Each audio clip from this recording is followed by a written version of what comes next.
Hello, we are live. I am Jamie Lee, the host, not the host. That's the host and the founder, the host and the founder combined. The host of this event. I'm excited to be here. It's kind of a small crowd this morning. We usually have more practitioners, but things have come up last minute, so weren't able to do that. But we have the incredible blood detective Judy joining us here, and who knows stress better than you and I, right? Exactly. We see it all the time.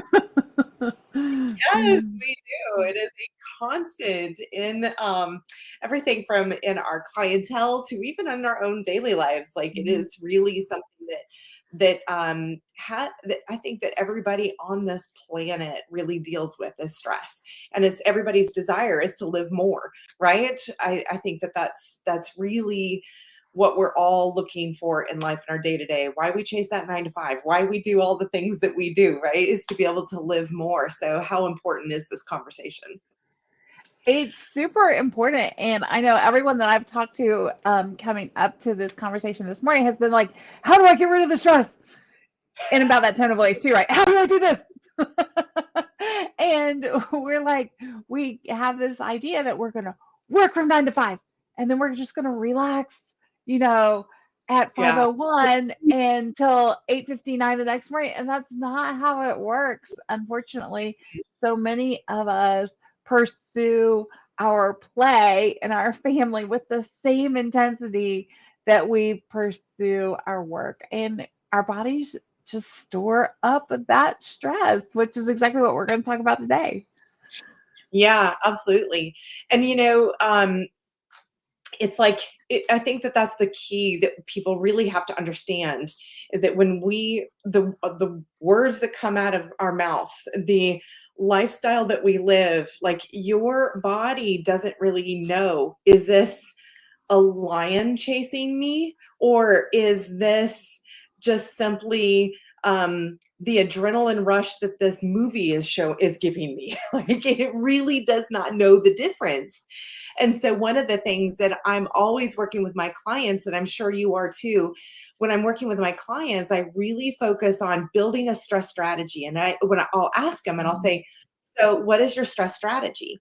And it'll be like, pop open a beer, like, it'll be something, or I like to drink a glass of wine, or, whatever that may be. It is, and they'll always tell me when I'm really stressed, it'll be this. And I'm like, okay, that's great. So let's be proactive instead of reactive in our stress strategy. And that is the key, is to really learn how to be emptying of that stress, regulating that stress instead of being reactive to that stress. So once we get to that point where we're so stressed that we need that alcohol, or we need that TV show, or the scrolling on internet, anything like that to de-stress, we're really not communicating de-stressing. We are still in survival mode. So how about you? How do you see it in your clientele, or even in your own personal life? I mean, I am not afraid to talk about my personal life when it comes to stress. Right. Well, I think that anytime you have things in your life that you care passionately about, Mhm. you want to do it with great intensity. And I find myself doing that with my clients or researching their labs or those sorts of things, that I want to do it with intensity and I want to go after this with the ferociousness that it needs in order to track down what's really going on in their bodies. And yet, then oftentimes I can transfer that to myself and I have to remember, like, okay,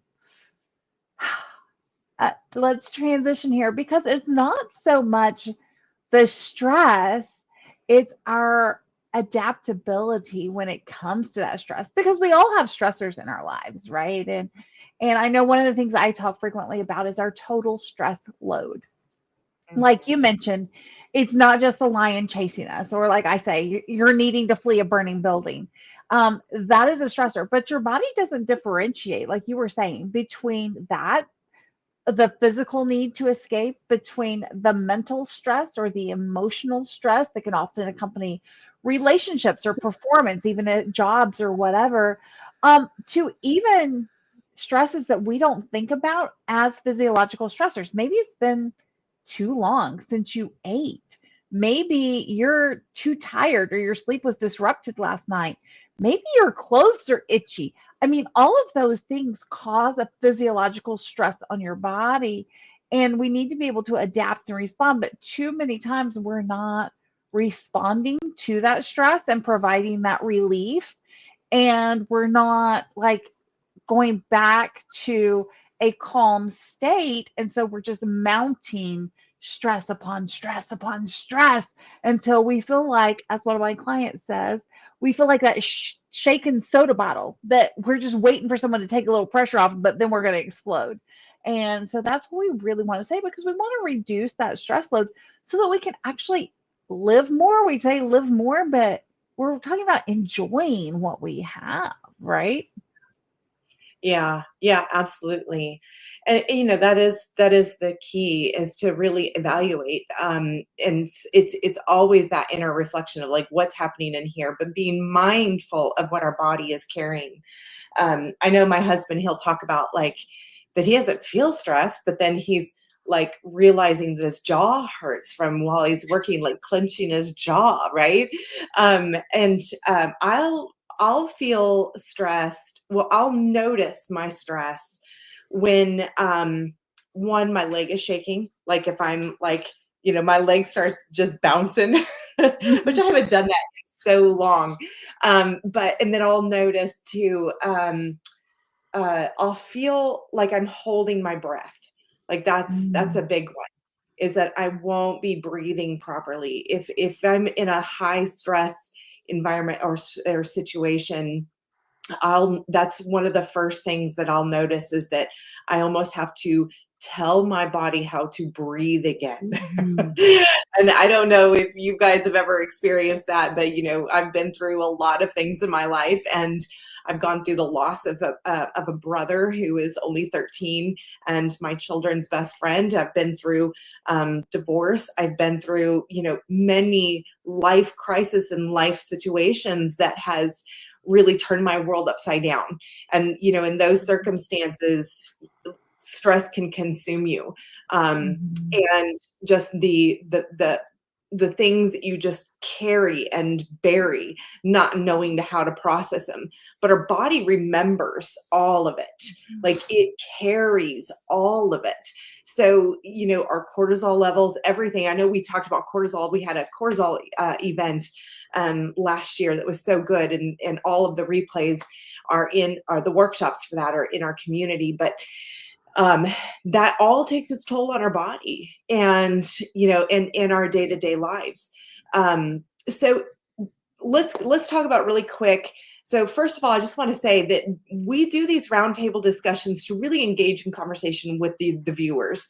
So if you have a question, drop it in the chat and we'll address it here live, and just kind of talk about that. So for me, I'm a quantum healing practitioner.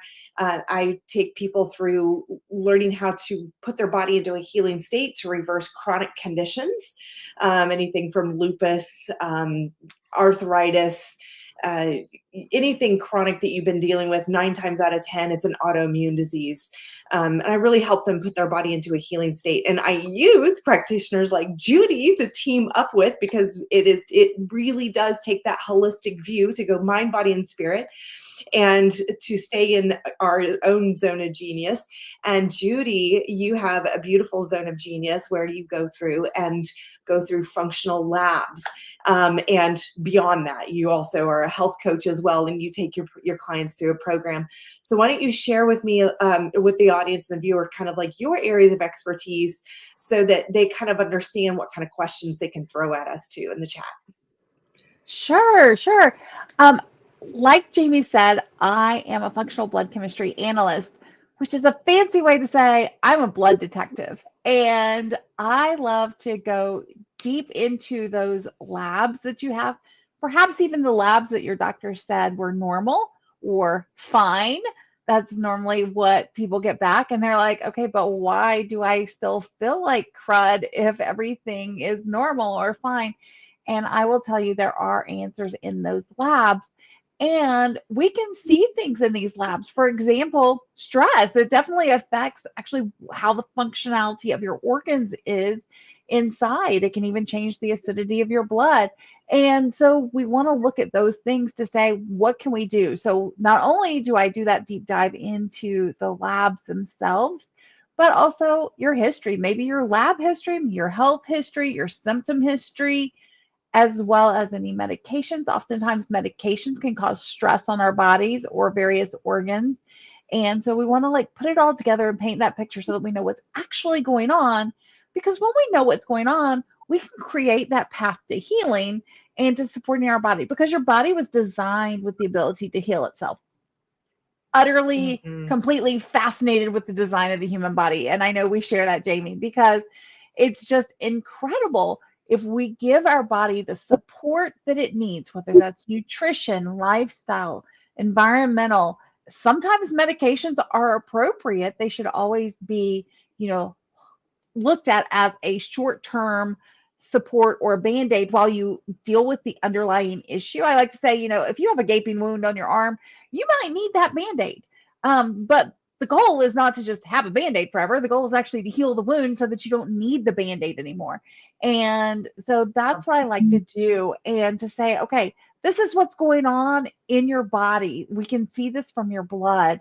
And then what do we need to do? And I pull in my certification, my background as an integrative nutrition health coach, to say, what are those foods that could support you? What are those nutrients? What are those lifestyle changes that could really help your body deal with these things? And it's just a phenomenal thing to then watch people heal as they're giving their Mm. bodies what they need. Yeah, it's so rewarding, isn't it? I It's love amazing. doing what I do. And I'm sure you do as well. Yeah, that's beautiful. And I work closely with Judy as well. I Mhm. love to refer my clients over to her because it is so important. It's so powerful to be able to really understand, do the detective work and understand what the labs. I don't know how many people have gone and done their labs and have no idea what they mean. Like, oh, Mhm. everything's within normal range, and have no idea, right? But you can find stress in those labs, right? You can find how stressed Absolutely. people are. One of the things too, that when I get really super, I wouldn't say I get stressed as much anymore. I've really learned how to create those stress strategies for myself. However, if I'm getting into a situation where it's leading up and I can feel it inching up into stress, one of the things is I'll eat faster and my Mm. digestion slows down, and it'll be just like a scarf it all down because I got work to do, and just scarfing it down. And then so I've literally made this rule, I talked about this before, of just slowing down, and I just eat with my family, and instead of going to my desk and eating at work, while I'm working and that type of thing. It's been a real, shifting point. But that's, again, when we find those things that we're starting to, do habitually, we got to backtrack and say, okay, this is obviously an indicator that I'm exciting myself too much for whatever reason. Um, which, I wanted to talk about a little bit. Can you just share a season in your life when stress was just ruling your world, and what helped you shift out of that pattern? Yeah, I can even think back to 2 years ago when my husband and I were becoming empty nesters. Um, I have 4 children that were born within 5 years. And so I loved it. And people are like, are you nuts? Of course. But I loved it. My kids grew up together. They were best friends. They were playmates. The one thing I didn't anticipate was them all becoming adults at the same time. Like, y'all can't do that to me. But Hard thing, isn't it? They do. It's like you give them all, and they're so great, and they're all together the whole life, and then they're all gone at once. You're like, wait a minute, I need you to wean where me was off of my you. transition? Where was my transition? And so at the same time that we were empty nesting, that was like the end of December. So we had started January 1st as empty nesters. And then we thought, well, is now the time to do our dream, our next step? So we said yes. We listed our house on the market, our house of over 20 years, and where I had raised my children. We put it on the market. It sold very quickly.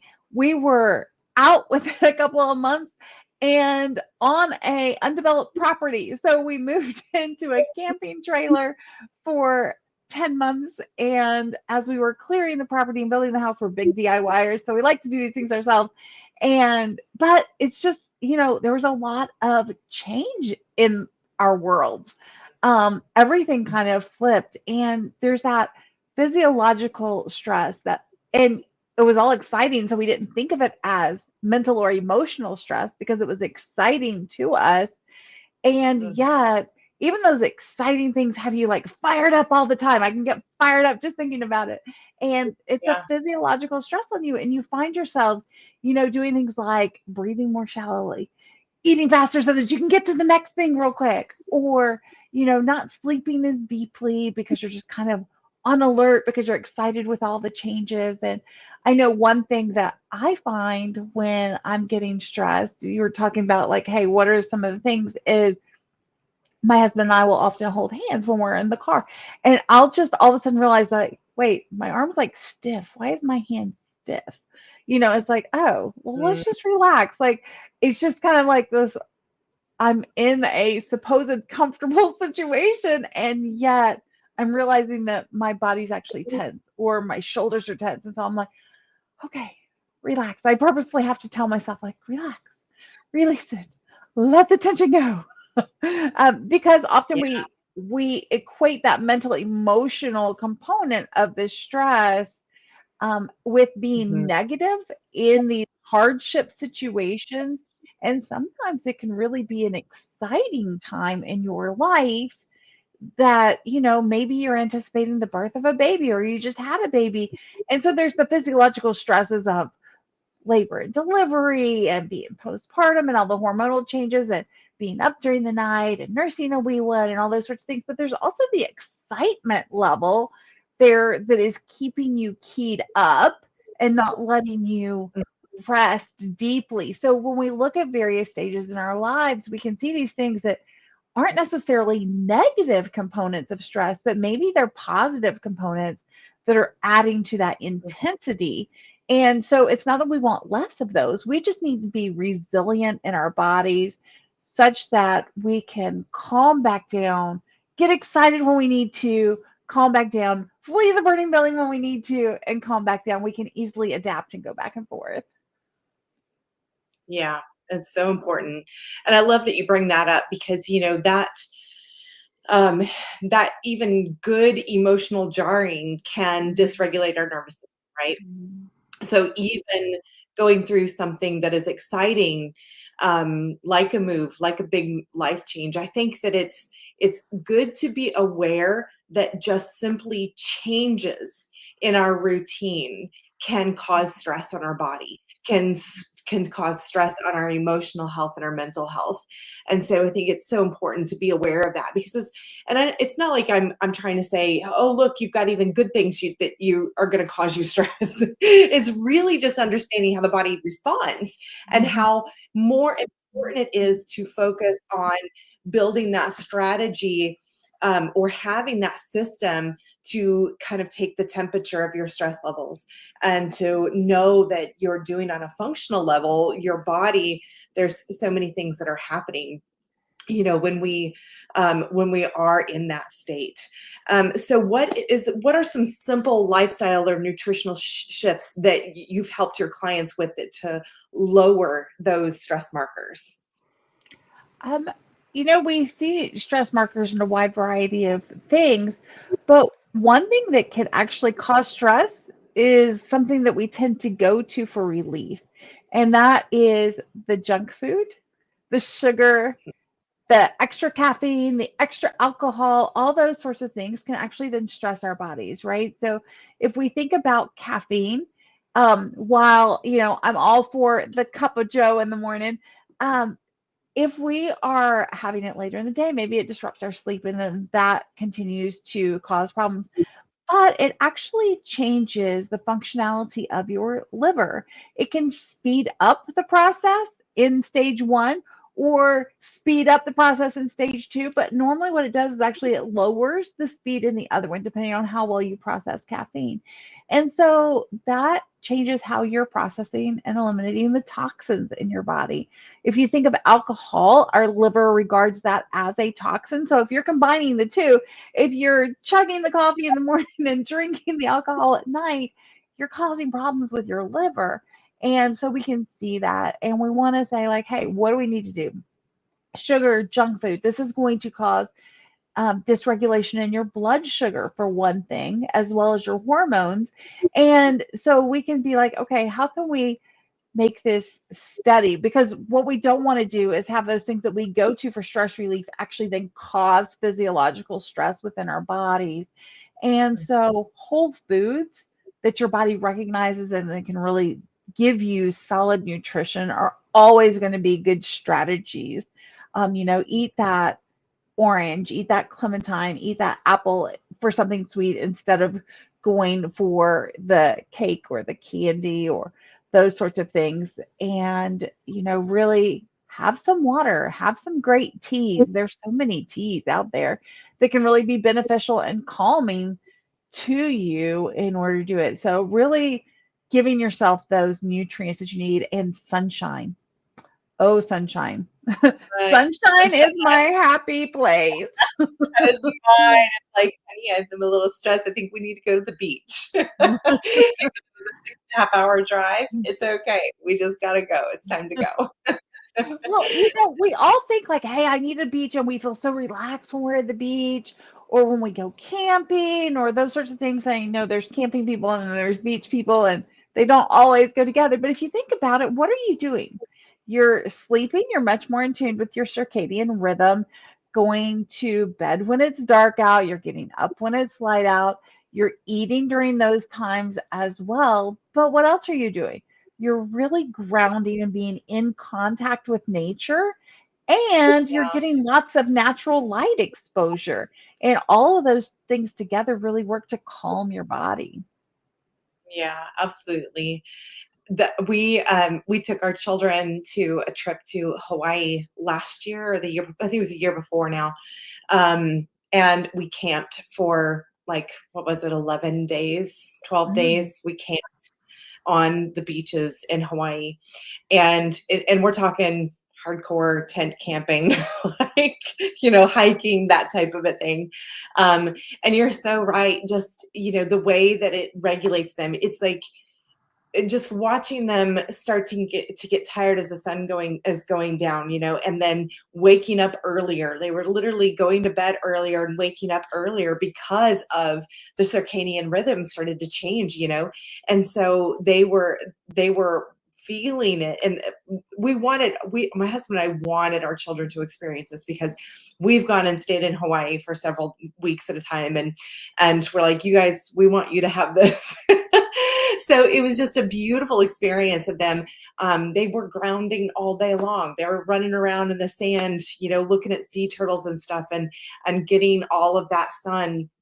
So it's so important. We think that it's vacation, and so that's the only time that we're allowed. It has to be this big event in order to go get that rest, but it's really not.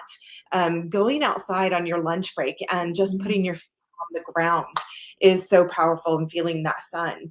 Just taking deep breaths outside, can really be grounding and regulating. So I think that, even though we have this idea of what we need to de-stress, we take those little bitty things that are so important and apply them to our day to day, and build that stress strategy that way. Really start to implement, how can we release the things. One of the things that I talked to my clients about, I had one in particular that when I started to go unpack her day, I'm like, well, walk me through a day, right? Walk me through a night of yours. And she's like, well, So I'm usually waking up with stress running through my veins because I forgot to do this and I have this thing today and I don't remember if I scheduled this. And so she's going through, that's what she wakes up to. And so she's checking her emails and then she hits the floor running, trying to get everything scheduled and making sure she didn't lose Mm. anything. And then by the end of the day, she is just wiped out, crashing, grabbing something to drink to chill out with, and and then heading to baseball games, whatever, and all of the sports things. So I said, okay, so this one simple technique literally lowered her blood pressure by to the Mhm. point where she's no longer on blood pressure medication. The one tip that I gave her is I said, this is what I want you to do every night before you go to bed, before you go to sleep. I want you to have a notepad next to your bed and I want you to just brain dump all of the things that you didn't do, that you forgot to do, everything that you want to do tomorrow, brain dump all of that stuff so that you know what your day tomorrow looks like. Okay. And I said, and then when you wake up in the morning, I want you to wake up at least a half an hour to an hour early and just go for a very slow, intentional walk. Just Mhm. breathe in. That alone, that created the less stress. That was her stress strategy. She's like, I'm good. She's like, life is good. Like everything is in place now that I don't carry that. So what she was doing was just waking up to this, overwhelm and stress level and just piling on her day. And then, by the time the end of the day, it just set the tone. It set the intention for the entire day. And by the end of the day, she was just ready to check out, right? I mean, it's so different. And so that for me, with my clients, really analyzing your day. So maybe that is something that, you viewers need to look at. And I would suggest just write out your day, look at it and say, what is causing, like, just do that, reverse engineering of your day and understanding what could prepare you for a better day. Um, when I was growing up, I remember my mom, I came from a family of 9 children. And I was the second oldest. My mom homeschooled us all. And she had learned that she had to set herself up for success the next day. And so success for the next day. So she taught, and this was ingrained in me since I was a kid. What does a successful day tomorrow look like that we can prepare for today? Mm. And um, for me, it's having the dishes done. If I wake up and I know, like, from the time I open my eyes that there is a sink full of dirty dishes, it is just setting my day on a wrong tone. Like, I will know from the moment I open my eyes if my dishes are done or not. And that, Yes. you know, does set the tone for the day. And also, I think dressing for the day is also sets the tone. If Mhm. I refuse to put on my clothes that I'm comfortable in achieving things in, when it's usually like a pair of yoga pants and a t-shirt, comfortable things like that, but tennis shoes ready to go. Even if I'm just sitting at my desk all day, I am more calm in my rest of my to-do list because I feel prepared. I don't know if that makes sense, but psychologically it does for me. It does. It does. And I don't know if everybody watching felt this way too, but when you were describing your client's day, like I'm sitting here, I'm tensing up, right? And then when you're like, oh, so you're gonna make this list, you're gonna know what's going on, and you're gonna go for a walk in the morning. And I'm like, oh, that sounds lovely. It Yeah. really is. But there's a reason why that happens. And when we are not, you know, doing that brain dump, when we've got all these unfinished things, our brain, specifically our prefrontal cortex, which is the decision maker in our brain, is holding all of these things in its short term memory. And it's like, I can't let her forget. I can't let her forget. I can't let her forget. I can't let her forget. But it's keeping us from going into that deep, restful sleep. It's keeping us from being able to focus on anything else. And so when we write down those things, it's really telling the prefrontal cortex, I got this. It's on the list and I'll get to it. You don't have to keep it in your short term memory. I've got something else doing that job. And it really frees up your brain to focus on other things and be fully present with those other things. And I think that's part of it. When we are fully present, we are more relaxed because we can engage on just that one. But we've all been really deceived by this concept of multitasking, which is Mhm. nothing but stress overload, right? Because we can't really actually do and focus on more than one thing at a time. And so we're really only halfway doing things if we're trying to do two things at once. And so if we can be like, okay, set this aside for a moment, I'm coming back to it, then I can do this because we are otherwise just shifting gears back and forth and back and forth and back and forth. And every time we shift, it's going to take us several minutes to get back into the other thing. And so we're actually losing productivity, which is what so many of us are afraid of. It's like, but I'm going to lose my productivity. So I'm stressed about that. When it's really like, hey, if we were to block off our time, yes, time blocking is great, but also block off our mental focus to say, right now I'm focusing on this, and then I'll focus on this. That then it'll really help reduce that stress. So I love the suggestion of doing a brain dump, then go back and look at it and be like, oh, these things I can do today, these are priority today. And these things, like, am I really planning on, planting my tomatoes and squash? No, it's 40 degrees outside. It's just one of those things that's like in my mind. It's not even going to take place for over another month, but it's just still taking up space in my mind. And so we can look at it and be like, oh, I can have what I call planned procrastination. I can plan to put that off because it doesn't need to be done now, but it also doesn't need to be in my mental space right now. So, Mhm. Yeah. so tell me how, we're talking about creating space. How do you help your clients create that spaciousness in their daily lives when we feel so overwhelmed and pressured?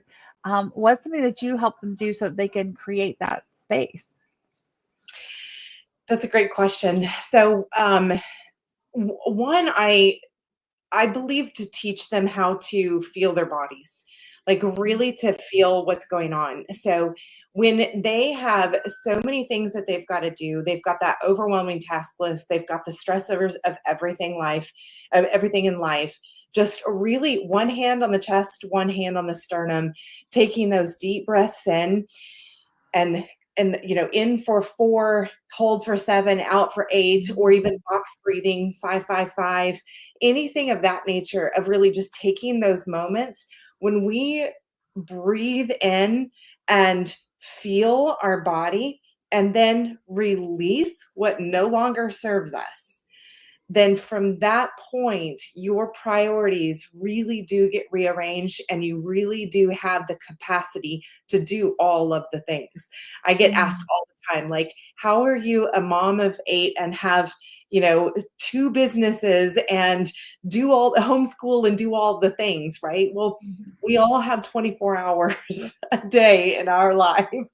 And it's where how we move through life is really how we are feeling in life. And mm, so really tapping into those feelings and checking in with self. And so, and I also, one of the other things that I do for myself and I guide my clients to is go through the simple technique. And let's do it really quick, Judy, because I think you'll like this. This is one area that I love to do. So what I'll do is I'll take my clients through finding their ideal life, right? So if you mm. just be my little guinea pig, and I'm sure you've done this Sure. before, but let me just guide you through. So what we're going to do is we're going to just take a couple of deep breaths. Notice our body. Notice any pains, any anxiety that we're carrying, and we're just going to release everything and set it aside. We no longer need that in this moment. And I want you to just kind of tap into yourself. How are you feeling? What is your energy right now? Where's your heart? And just make room for that space inside of you. And now I want you to imagine, what does the best version of yourself look like? For Judy, she may be outside. What does she look like, Judy? You can go ahead and respond as I kind of guide you through this. So what does the best version of yourself look like? strong, confident, effortlessly moving from one thing to the next, and really being present and enjoying what's there. Beautiful. And when you visualize this person, and this is, the best version of yourself, right? When you look at her, what is she wearing? Um, she's wearing jeans and a, a t-shirt. She's outside in the garden and just really being there, digging in the dirt. And what does she smell like? I know that's a really weird question, but we're tapping into all of the sensory organs to really visualize this version of you. Let's see, smell. Does she smell like the sunshine? Does she smell like farm soil? I think she smells like rich dirt. Yes. Yeah. Isn't that fabulous? Now, if you were to stand in front of her, how far away is she? Oh, she's close. I could reach out and touch her. Yes. Yes. So this is the version that we put in our lives, in the driver's seat of our lives. This is the person who's driving the car, making the decisions, and we are just a passenger. This is the version of ourselves that lives that life. She didn't paint a picture. Judy didn't paint a picture of this stressed out woman running around like crazy, right?